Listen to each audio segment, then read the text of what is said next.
Welcome to my channel. Hey loves. So we're going to do, a story time about toxic relationship. And we're going to get right into it. Welcome back to my channel. It is Marissa. If you guys don't know who Marissa is, it's your big sis Mo. It's Mo Curls.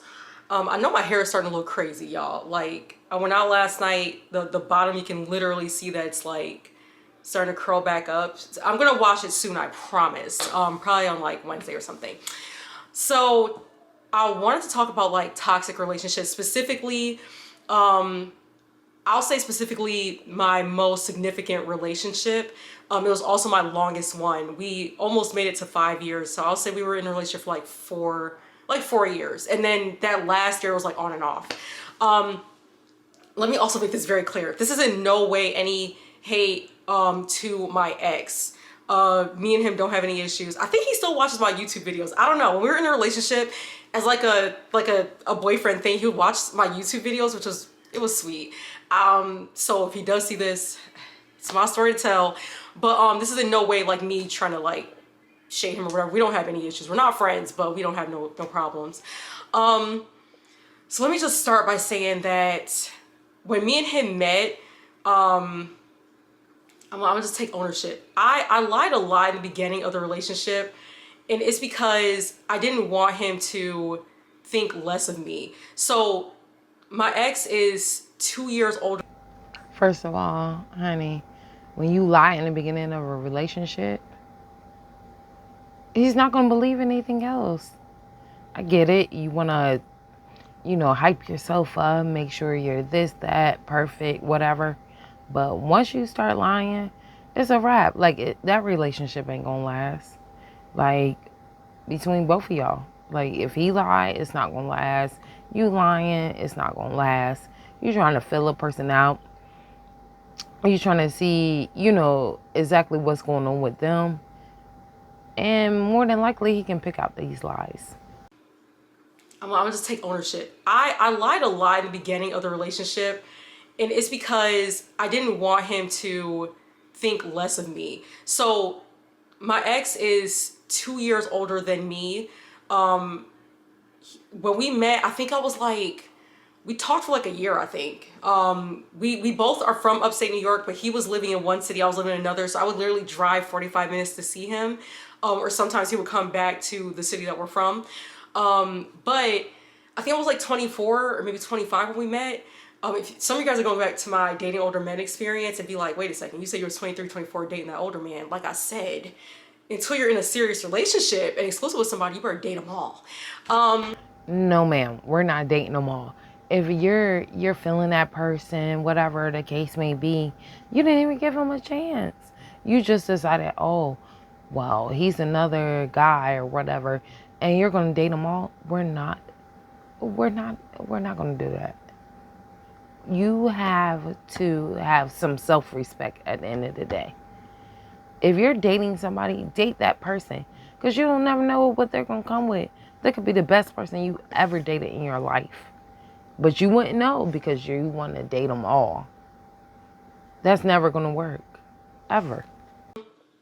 So when we finally decided to get serious and he was like, okay, we are, you know, what is it? Exclusive. After that year of being exclusive, so he had moved to North Carolina first. And then after he moved, I was like, hey, I think I should also move as well. And he was like, okay. He was like, I also want you to move here. At this point, he was living in an apartment, but then he was gonna move into a townhouse so we would have more space. He was like, I think you should move here as well. He said, okay, Marissa, before you move, make sure you're saving before you come. I said, of course. And of course I didn't save. I didn't save before I came. Every month that I was like, okay, I should be saving money, I would just keep like buying new clothes or like new shoes. I had horrible spending habits. I was young and just like doing whatever I wanted. So that was the first initial part of me like not being. You should have been honest from get-go. Like, if you're talking to other people, let them know what's up. You're spending money. He already told you. He said save before you come here. He was letting you know. Like, as a man, he was letting you know. You was doing whatever you wanted to do because you want to be taken care of, whatever the case may be. You want him to pay your bills, do everything for you. No, he let you know ahead of time. He is a man. He let you know. And you didn't take heed to it, so you did what you wanted to do. Honest. So when I remember this so well. And also the reason why I couldn't be honest, it wasn't only because I didn't want him to look down on me. It was also because like I didn't trust him. I didn't trust him to be honest. Which is so funny to say it now because I didn't realize that another reason why I wasn't being honest is because I literally didn't trust him with that information, which was so crazy. So I remember we drove down to North Carolina because I had to bring my car. I wasn't going to ship it. We were driving down. It was me, him, his mom, his dad, and his little brother. And mind you, this drive was supposed to take like 11 hours. Instead, it took like 16. His dad had like a broken leg. His little brother was doing the drive. His parents wanted to stop and take naps. It took a long time. So his parents ended up staying like a week, a couple of days with us. And then when they left, I had like a bag of clothes that needed to be washed that I didn't wash before I had like left from upstate New York. And he's like, the bag of clothes just sat there for a couple of days.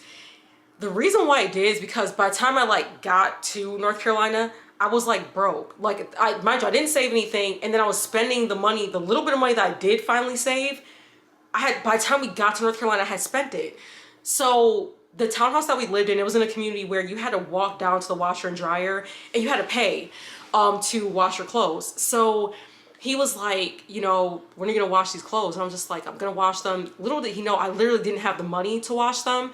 So he thought that I just was just like letting the clothes just sit there. Like I was just being lazy and just didn't give a shit. But really it was like, no. So why didn't you tell him that? You should have told him. Maybe he would have helped you.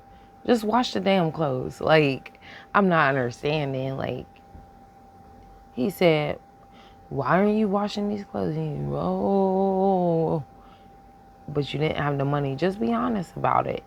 At the end of the day, it's about honesty if you want to be in a relationship with him. Actually broke, and he just didn't have like, it's like he just wasn't like putting the dots together. Instead of saying like, hey babe, here's my card, go, you know, wash the clothes or whatever. It was just like, why are you not doing this? And I'm just like, oh my gosh. Another thing that I was not honest about, before I had left from upstate New York, I didn't have to do anything in the house. My grandma washed my clothes. My grandma cooked my meals. Like she literally cooked my meal. So that's the thing. Like, you were spoiled. Your grandmother did everything. She washed your clothes, cooked your food, and you could, you know, you wasn't willing to do this for this man. Because you were spoiled. You were so spoiled that you decided like, okay, I'm not even gonna try. Like, I'm not even gonna wash the clothes. I'm not gonna be honest. Honesty is everything. It's key. Like, communication is key at the end of the day. But you didn't see it like that. You were trying to hide stuff. You wasn't honest. Prep. She did everything. I don't know why my grandma's Jamaican. I don't know if any other people are used to that sort of treatment from their grandmas, but everything was done by her. Mind you, I worked since I was, when I was in high school, I had a job. I had 3 jobs at a time before, like, I worked. Like, I wasn't, like, it wasn't out of, like, laziness. It's literally because I think my grandma's way of showing love and affection is just, like, it's just doing things. It's just acts of service, I guess.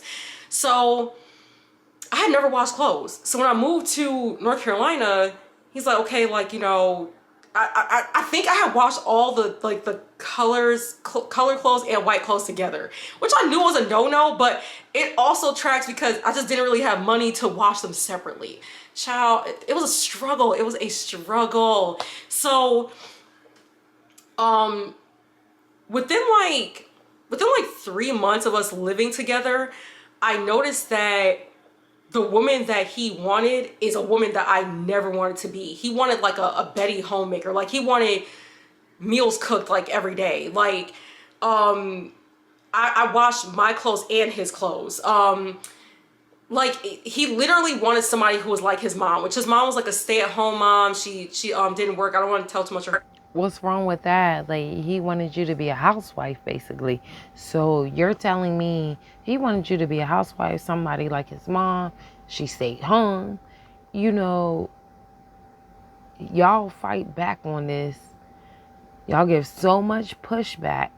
But at the end of the day, guess what? Later in life, that's what you're going to be wishing for. Like, damn, I could have been a stay-at-home mom. Or I could have been a stay-at-home wife. And then you don't want to work anymore. But then that's what y'all asking for later in life instead of noticing that, when you're younger, it is what it is. Like, you could be old and lonely, and other women are going to be the stay-at-home wives, the stay-at-home moms. And then you're going to wish you had that. But that's not what y'all want right now, huh? Her tea because that's her business. But he wanted somebody like his mom. And I was like, I will never be that sort of woman because I don't see that for myself. I enjoy working. I had a business in my mind I wanted to start. And I was like, yeah, that's not going to happen. So we started to clash real bad when it came to gender roles. We started to clash real bad. And what I also started to realize is that he would gaslight me really, really badly. Like he would start to gaslight me, and it will always happen when we went out drinking. You know, like when you go out drinking with your partner, you feel like, okay, I'm with my partner, this is my protector, I can drink as much as I want. And he would let me do that. He'll be like, girl, go ahead, take your shots. By the end of the night, we would get in such bad, random arguments, and the next day, the information or the argument would be a little bit fuzzy. Like I'd be like, damn, like I can't recount exactly what happened last night. And the things that he would tell me that I would be saying or doing, I'd be like, it's like my gut would just be like, that didn't happen. Like maybe it happened, but it didn't happen the way you're saying it happened. And then bits and pieces would start to come back to me, and he would get annoyed if I brought it up. Like, why are you bringing this up? Like, I don't want to talk about it now. And I'm like, okay, I will let it go because I'm just like, I don't want to continue arguing with him because this is my partner. This is one of my best friends. Like, I don't want to continue this. So after a year of us living in our townhouse, he decided that he wanted to buy a home. Mind you, this was right before the pandemic started, right before it. And I'll never forget this. We were in our bedroom, and the way this process moved, it moved so fast. I didn't have a say in this home process. Like, he's like, I want to buy us a home. And he was like, I was like, well, I just don't know if I'm ready for that or whatever. And he said, well, I'm going to buy a house. So his plan was we were going to move in with his best friend and his best friend's wife until the home was done being built and we can move into the house. And he was like, listen, you can either move in with me, and we'll call them Michael and Sarah. He said, you can either move in with me, Michael, and Sarah, or you can go get your own apartment. Hello? I was like, what the fuck? Like, first of all, why am I even getting this energy? Like, I was so confused because I'm just like, wait a second. If you're giving me the option of moving into my own apartment, this is your house. This isn't my house. This is your home that you're buying. Mind you, we had never had the whole 50-50 conversation that people are having right now. Is so, I feel like it's sensationalized. Like, do whatever you want in your relationship, right? The whole 50-50 conversation, we never had it, but when we were living in our townhouse, I was giving him $500 towards like utilities. He wasn't paying any of my bills. He wasn't paying all the bills. I was giving him $500 towards utilities. And I wasn't making as much money as I'm making now. I wasn't salaried. I wasn't making as much money as I'm making at my current job. And he wasn't either. He wasn't making as much money. So I was okay with the whole paying the utilities thing. Once, when we talked about the house, he still wasn't with paying the mortgage on his own. So mind you, not only would I not be on the mortgage, this would be his house. I would be paying, I think he said like, oh, we'll drop it to like $250. I would be paying $250 towards his house.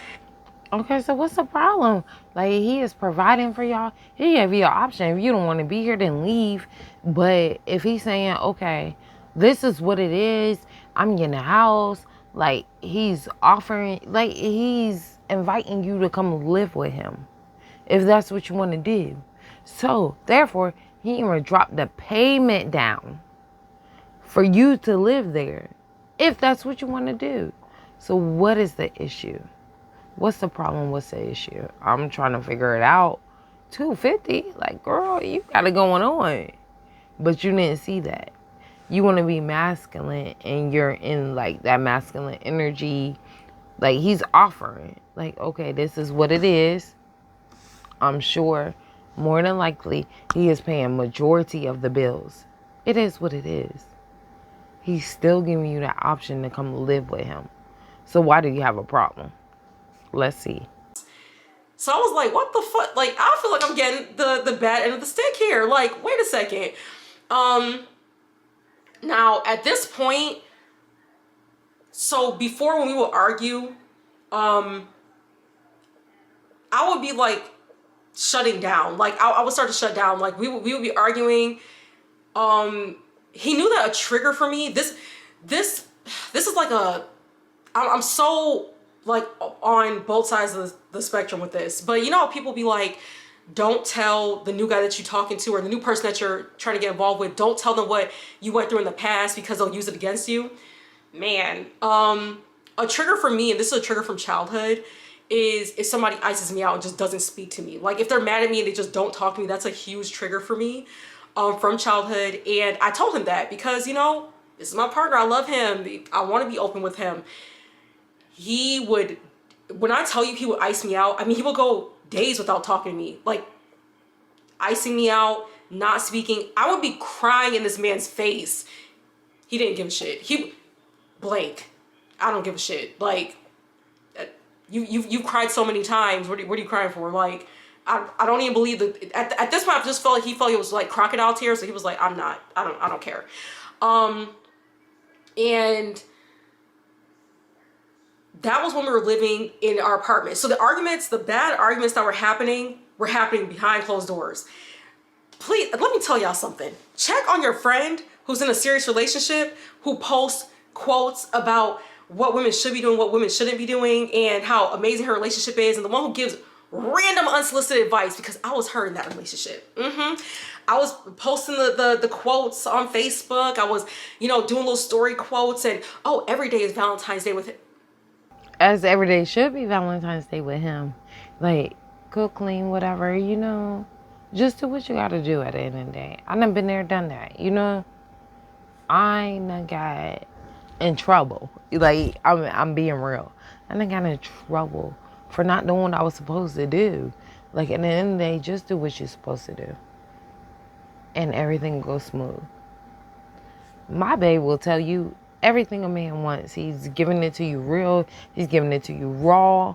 Like, yeah, you may feel some type of way, but just take heed. And you're not doing that. Like, I had to take heed. I was slacking. Like, I'm being real about it.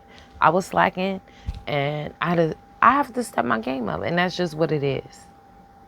So just do what you need to do if you want a real man in your life. You're complaining, oh, he this, he that. He telling you what it is, what he like, what he don't want, what he want.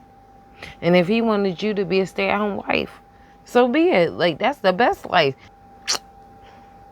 So what you're going to do is do all of this masculine energy. You're complaining about, oh, I didn't want this life, blah, blah, blah. I don't want to stay home. I don't want to be like his mom. But later on, when you get in your 30s, you are going to want to stay home. You're going to want to be that stay-at-home mom. And then you had it all right there, and then you messed it up. And you got to eat that. You got to take it for what it is. Baby, that man was buying himself designer and bought me no designer throughout the relationship. That man was getting with me when it came to arguments, and I was looking around everybody on mute. And another thing, you're focused on designer. Even if he was buying himself designer and he wasn't buying you designer, so who cares about that? When you're in love, and that's true love. You don't care. Like, he provided a roof. He provided a home, a whole home, and you didn't give a fuck. Like, oh, he's buying himself designer. He ain't buying me no designer. You got a roof over your head. You ain't really got to do too much. Look how much you pay in a month. Like, come on. Like, let's be for real. Beginning, because towards the end, I said, baby, I'm about to get right back with you because I'm over it. But behind closed doors, the arguments were so toxic and so... after a while, I was like, he's treating me like his enemy. He would go low, and after a while, I'm going lower. The way we would argue, it became like ops. We were two ops trying to hurt each other. It was intense. So the argument started to flow out, and friends would start to see the way he was talking to me and question it. Like, I remember after we broke up, he had a conversation with his like, he told me about a conversation that he had with one of his best friends, and they were just like, you know, you be talking to her a little crazy, like that, like, and he's just, and he didn't see it. He didn't see it because I think it's because a lot of the time when the arguments would happen, we would be drinking. But I have so many examples of where I was being gaslit or just lied to. Like, let me tell you about one example when I was lied to. We went to Atlanta, right, for the Beyonce concert. Was this a Renaissance tour? On the Run. It may have been the On the Run tour. I can't remember which tour it was, but this will be my first time seeing Beyonce. I was so excited, so unbelievably excited. And something happened where he lost his phone. His phone fell down the stairs. So we were at like the 4th level. His phone fell all the way back down the stairs. And he said, shit, I'm about to go grab my phone. For some reason I said, okay, I'll just stay up here, meet me back up the stairs. I didn't see him again until 4 o'clock that morning, or the next morning. So also didn't see Beyonce. We get to the concert, he loses his phone. I don't see him again. Somebody called me from his phone, and it's this white guy, and I'm like, what the fuck? And he's like, yeah, I just found this phone downstairs, and I called you were calling, they picked up the call, brought me the phone. The story that he gave me, finally he called me from a random person's phone. He was like, they were fighting inside the concert. All of us got kicked out because they thought I was fighting. Then he took an Uber. The Uber broke down. He said, then he told me that when I got back to the hotel, so what happened was I didn't have my cards on me. Like, I also didn't have the Uber app in my phone. And for some reason, anything that could go wrong went wrong that night. I will never forget this little 18-year-old kid who was... So it sounds like, you know, he was fed up. You were fed up. Y'all did what y'all had to do. Y'all knew it wasn't going to work. And he was like, all right, bet, I'm leaving. I'm not coming around you till 4 o'clock in the morning. That's weird too. Like, that's, you know, ain't no way I could ever do that to my man. He would never do that to me, because he know, like, I am a worry bug. But y'all was playing tit for tat at this point. He is over it. He's over, like, from what you're saying, you know, this is what I'm getting. He is over your shit. Like, literally over you. I'm working the concert. He said, at this point, it was like 2:30 in the morning. I'm just sitting outside the concert by myself at this point. He said, ma'am, call an Uber. And he gave me his phone, and he paid for the Uber. And it was like $50. I was like, I'm so sorry. Like, I can't pay you back. Like, I'm stressed. I'm just freaking out. And he was like, don't worry about it. He was like, you know, this is Atlanta at basically 3 o'clock in the morning. You need to get home. So I highly doubt he'll ever see this video, but thank you so much. You were an angel that night. I get to the hotel room, and I'm pissed. I'm like, where have you been? Like, I'm cursing. I'm like, where have you been? And he's like, they were shooting at me at the gas station. Something happened. I almost got robbed. Immediately, my anger turns to, oh my goodness, he could have passed. I feel awful. Yeah, months later, we went to the Versus. One of his friends was hosting the Versus at their house. It was Jeezy versus Gucci Mane. And he was telling his friend about the Beyonce concert. For some reason, we were talking about the Beyonce concert. A lot of us who are from upstate New York, we all know each other. And he was telling them about our experience. And he laughed and he said, yeah, you know, I had lost my phone and the Uber had broke down. He was like, I knew she was going to be pissed off. So I had made up the story that a shooting happened at the gas station. And, you know, so she wouldn't be so mad. So, him making up that story, though, like, if it's true, you know, there's always two sides to a story. Maybe even three. I'm just saying. Like, but if he really made up that story, I do need to see a story time with him responding to what you said. Because it could be different. I mean, it's always more than one side. I'm not saying you lying, baby girl. It is what it is. It's all love. But, we need to get, you know, a story from him. At this point. Because if you're shooting, is a shooting happen? Bang, bang, bang, bang, bang, bang. I need to know the truth. Because if he's saying it was made up later on, Child, the ghetto. Okay. Hello. Hello? You lied about almost passing? What?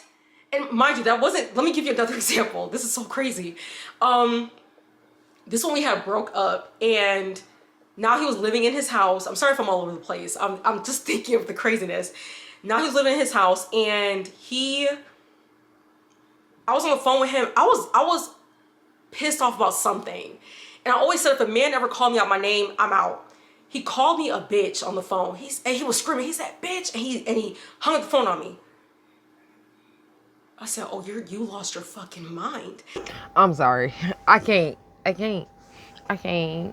deal with a man calling me a bitch.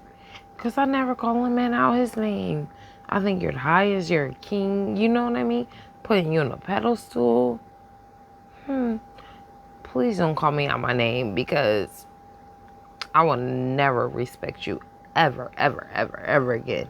Mind you, me and him at this point, he lived like 15 minutes away from me. I drove to his house because I was about to get with him.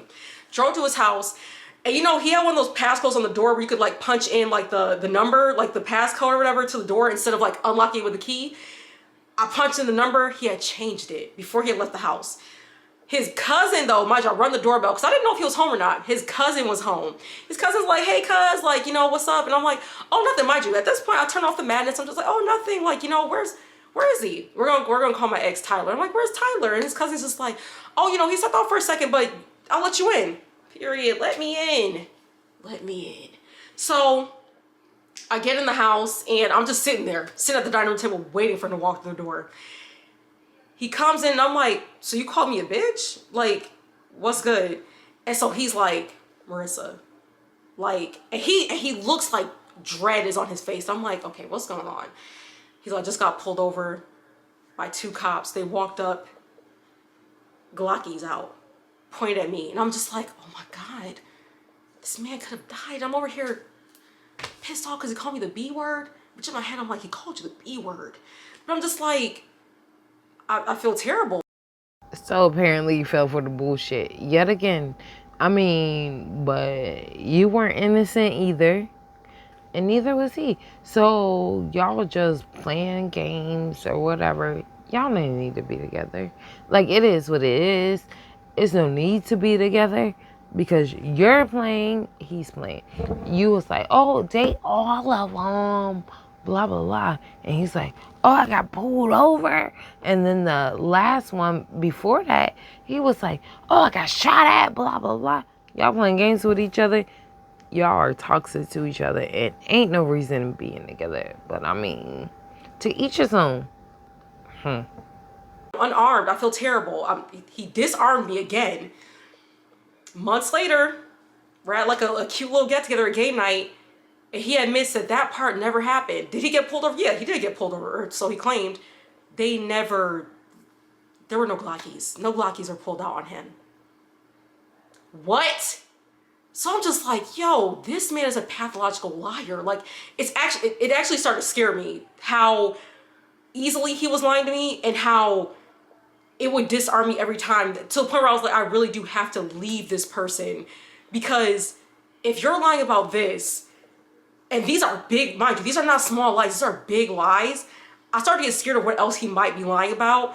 And we were still, not to TMI, but you know, we're in a serious relationship for so long that we weren't using protection at this point. Like, it was like, you know, it's just me and you. Once he started lying, I was like, oh no, babe. At that point, we really weren't having sex as often anymore. Like, I was mentally, I was done. So physically, we weren't doing that. So, damn, y'all, we're gonna have to make this to a part 2 probably. The video's getting long. We're at 19 minutes. But in the end, what started to happen was I was exhausted. And I wasn't even just mentally exhausted. I was becoming physically exhausted. Right now, I'm 140 pounds, right? I work out 6 days a week. You know, my booty done growed. I'm just loving the way my body's looking. At that point, I was so stressed out, and I started to have anxiety. Like, I was becoming so anxious when he would call me or when he would start to come around, I was becoming anxious. But I remember I started to lose weight. I couldn't even eat. I was so anxious that I couldn't eat. I lost so much weight. Like I dropped from, I was 137 at that time. I dropped down to 115 pounds. And I just remember I text my best friend, or I sent her a voice note, and I was like, hey Key, do you think I could come just for a couple days? Do you think I could come home, which is upstate New York? I was like, do you think I could stay with you for a couple days? Of course, my best friend's like, yes, of course, bitch, like, come on. Little did she realize I was about to break up with him. And mind you, him and her knew each other before I knew her, before I knew him. So I was about to break up with him, and she didn't even know it before I was flying home. Like, I didn't even tell her before I flew home. I told her when I got there. Okay, let's make this into a part 2, because there's more things, and I feel like I'm all over the place. I just want to unjumble my thoughts, so we're gonna circle back. We're gonna make this to a part 2, but make sure you guys are subscribed. I'm not gonna wait too long to do the second video. Make sure you're commenting. Let me know if you guys are liking this. Apparently, you guys are liking the story times and, you know, just the chats. Honestly, it feels like a fucking FaceTime call with like my sister or something, and just recapping how when I talk to my sister, she always says your dating life and your lifestyle reminds me of like an episode of Insecure. I don't know if that's a compliment or not, honestly. And which character from Insecure? I'm about to call her and ask her that. But anyways, I'll be back, guys. I'll be back. So she went with her friend, you know, to stay with her friend after whatever, and she was going to break up with the guy. She's going to make a part 2. If you want to hear more, you know, let me know in the comments. Let me know what y'all think. This is my first video.